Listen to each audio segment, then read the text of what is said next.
La iglesia de San Pablo y San Luis, anteriormente conocida como Iglesia de San Luis de los Jesuitas, situada en el barrio de Le Marais, es un edificio religioso construido en el siglo XVII por los arquitectos jesuitas Etienne Martelange y Francois Durand por orden de Luis VIII. Como iglesia católica, su principal función es servir como lugar para el culto y la oración. La disposición del espacio arquitectónico busca elevar el espíritu y facilitar la ceremonia y el rito litúrgico. El diseño interior está centrado en el altar mayor, el lugar más sagrado visible desde toda la nave. Las capillas laterales permiten celebraciones adicionales o privadas, acomodando a múltiples congregaciones o rituales simultáneamente. Distribución espacial. Su disposición en cruz latina facilita la procesión y la congregación masiva. La nave central larga y el crucero ancho redirigen naturalmente la atención hacia el altar. El transepto se extiende perpendicularmente a la nave, proporcionando un enfoque visual adicional y creando un espacio que invita a la congregación a participar en la comunidad. El estilo barroco busca impresionar e inspirar devoción usando su escala monumental y decoración opulenta para reflejar la gloria divina. Las superficies decoradas, incluyendo estatuas, frescos y pintura dorada, no solo embellecen el edificio, sino también comunican historias religiosas y refuerzan temas doctrinales. La cúpula permite la entrada de luz natural, creando un ambiente iluminado que es simbólicamente significativo. Recordando la presencia divina, las ventanas altas no solo aportan luz, sino que dirigen la mirada hacia arriba, fomentando la contemplación espiritual. La fachada es rica en detalles, con columnas, pilastras y un frontón triangular que añade una sensación de movimiento dinámico. El uso de diferentes niveles y elementos proyectados crea sombras profundas, aumentando el juego de luces y sombras típicas del barroco. Su forma en general es bastante simétrica y sobria, con el rectángulo como figura principal y repetitiva. Su diseño en cruz latina crea una estructura tradicional de nave larga y transepto que permite una centralización en la cruz, elemento simbólico del cristianismo. La cúpula central es una característica destacada elevándose sobre el crucero. Esta estructura no solo es un hito visual, sino que también simboliza el cielo, representando una conexión entre lo divino y lo humano. La nave principal es alta y espaciosa, flanqueada por capillas laterales. Este diseño no solo guía la visión hacia el altar, sino que permite un flujo de movimiento y luz a través del espacio. Los arcos de medio punto y las bóvedas son elementos esenciales, características del barroco, que crean una sensación de grandeza y continuidad espacial. La iglesia presenta una decoración rica en detalles estructurales, cariátides, querubines y figuras religiosas, todos cuidadosamente esculpidos para añadir profundidad y simbolismo. Se emplean mármoles de diferentes colores en el altar y detalles arquitectónicos, creando contrastes visuales que destacan las formas y estructuras del edificio. La iglesia de Val-de-Grey se encuentra en el quinto distrito de París, Francia. Fue construida entre 1645 y 1667 por orden de Ana de Austria, como agradecimiento a Dios por el nacimiento de su hijo, el futuro Luis IV. Es una iglesia diseñada en base al clasicismo barroco francés, cuyo sistema de organización en planta se basa en la cruz latina, típica entre el barroquismo. Funcionalmente, el recorrido comienza desde las escaleras que dan acceso a la capilla. Particularmente, su coro se encuentra en los laterales de la nave central. Al llegar a las segundas escaleras hay dos sacristías en sus laterales. Luego está el domo, la capilla de la reina, la capilla sacramental, otra sacristía y el altar. Su circulación y sistema de organización es enteramente lineal y cuenta con todas las partes típicas de la cruz latina. Tiene dos niveles, la fachada en el nivel del atrio y la cúpula.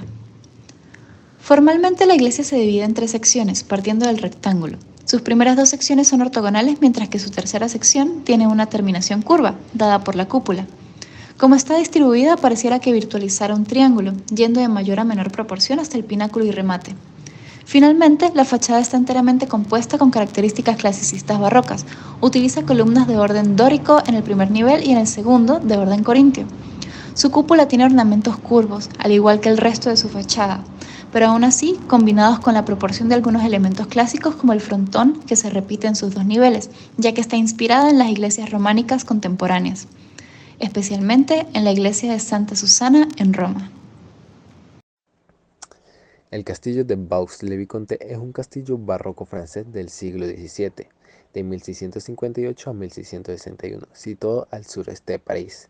Construido para el intendente en finanzas Luis XIV, Nicolas Fouquet, que contrató a los mejores artistas de la época para construir su palacio, tanto el arquitecto Louis Le Beau y el pintor Charles Le Brun. También se puede destacar al paisajista André Lenotre. Análisis funcional de la implantación.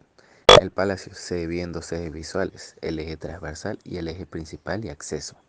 Aquí se puede apreciar que los jardines se inscriben en torno a una gran longitud, cerca de el 1,5 kilómetros de largo, como una enorme explanada abierta que primero desciende suavemente hasta el Gran Canal y luego asciende hasta la estatua de Hércules, donde se combinan los parterres bordados y los parterres de pradera con fuentes y canales de agua. A los lados y el frente, el Château, nos encontramos con varios parterres bordados. En la segunda zona aparece marcada por un canal transversal que tiene en su centro un estanque redondo. En la tercera zona está dividida en dos por una avenida de agua longitudinal rodeada por surtidores, al final de la cual hay un estanque cuadrado. A los lados hay dos parterres de pradera con dos estanques simétricos. La última zona del jardín queda definida por el cruce transversal del Gran Canal, entre el estanque de las cascadas y las grutas, detrás de las cuales el eje longitudinal asciende y se prolonga terminando en la estatua de Hércules. Análisis funcional del palacio. Se presenta en el sitio como un cuerpo central, en el cual se muestra por detrás una gran cúpula, salón oval. Este posee dos alas laterales escalonadas. Se debe mencionar que el edificio cuenta con salones principales, en el cual el vestíbulo decorado con columnas es el ingreso que conecta lo urbano con el palacio, y el salón oval que conecta con los jardines. Si bien el palacio da la impresión de ser pesado y masivo con evidente monumentalidad respecto a la altura, no resulta ser visualmente pesado, ya que tiene incorporado un número considerable de aberturas, lo cual permite que el usuario pierda la sensación de pesadez edilicia. En la planta se puede apreciar el Corps de Logis. ¿Qué es el Corps de Logis? Es el área central en el que se unen los locales principales. Este se encarga de conectar de forma lineal el ingreso con el jardín. También se puede apreciar hacia los laterales en las áreas de habitaciones y también las áreas de servicio. Análisis formal. La fachada está constituida por arcadas de dos plantas y por un frontón triangular de coronación, motivo por el cual los órdenes corintios menores de las pilastras contrastan de un modo absolutamente clásico. El palacio fue construido con piedra blanca de Creil y las dependencias se hicieron de ladrillo. En el interior podemos notar la simetría ya percibida desde el exterior, encontrándonos con el vestíbulo y el salón oval como protagonistas, denominándose la unión de estos espacios como Corps de Logis, teniendo como función la direccionalidad del recorrido desde el ingreso por la plaza de llegada hacia el jardín. Es posible apreciar en la edificación elementos tales como mansardas, pilastras, linternillas sobre la cúpula, y a su vez esta cúpula se encuentra apoyada sobre 16 cariátides. Además, el salón oval, sobre la planta baja encontramos arcos de medio punto. Vale destacar que el palacio no reniega su forma clásica, tales como las columnas, los arcos y los frontones. Sin embargo, sí aplica una transformación sobre estos mismos.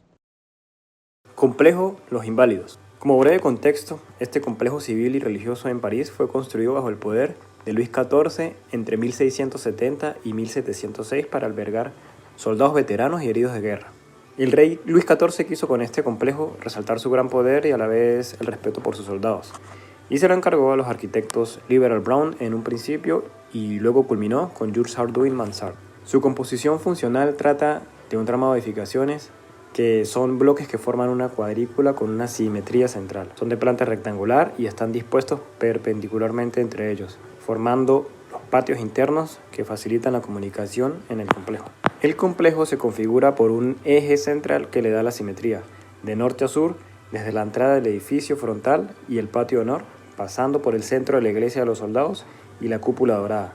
En esta composición, el complejo tiene una gran similitud con el monasterio de San Lorenzo del Escorial en España, que fue construido un siglo antes. Podemos ver que los bloques civiles, además de ser un entramado simétrico, tienen la misma gran altura, resaltando el sentido de orden y a la vez de fortaleza. En la fachada norte del complejo vemos un gran bloque monumental que establece toda la horizontalidad. Y esta continuidad horizontal se rompe es con esta captación en su entrada. En el centro, pero es más notable todavía la gran cúpula de la iglesia que sobresale de esta rigidez por su altura y nos da el principal punto focal del complejo. Este impacto visual que nos recuerda a la jerarquía que mantuvo la cúpula de San Pedro en Roma, dándole una mayor grandeza a la espiritualidad. Y todo este carácter monumental y a su vez emotivo es fundamental en el barroco. Aquí encontramos una composición que simboliza un portal de orden y gloria. Se sigue utilizando el eje central vertical para configurar y repartir la simetría, pero horizontalmente no hay ejes estrictamente continuos, sino más bien son dinámicos. Esta composición en sí busca ser un pórtico monumental de arco de medio punto y pares de columnas jónicas adosadas, que viene sobresaliendo volumétricamente hacia el frente mediante la disposición cóncava de los muros del edificio. Este portal, ligeramente ornamentado con escultura y detalles barrocos, contiene un muro de fachada más sobrio, pero manteniendo una composición ornamental sutil, considerando un barroco más sutil que es propio de Francia.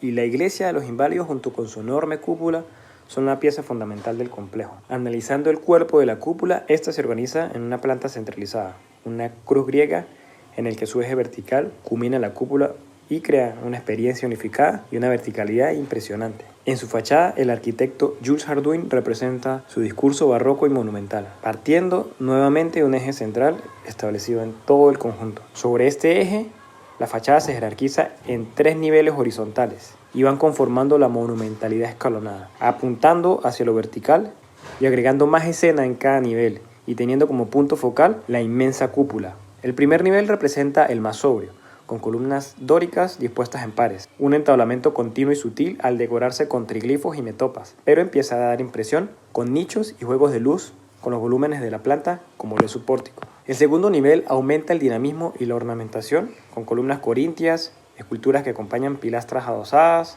una cornisa sobresaliente y decorada y un frontón que invita al nivel más protagónico, establecido por la cúpula, que es este tercer nivel en el que el arquitecto enfoca el protagonismo al darle la mayor decoración y dramatismo a esta cúpula monumental, que se sostiene sobre 2 tambores para así darle más altura. Todo este cuerpo tiene una gran riqueza decorativa y le da este carácter impresionante del barroco, con la predominancia del color dorado que simboliza la gloria celestial y todo el juego de luz al conjugar elementos de los niveles inferiores como los pares de columnas corintias, las balaustradas y las cornisas sobresalientes decoradas.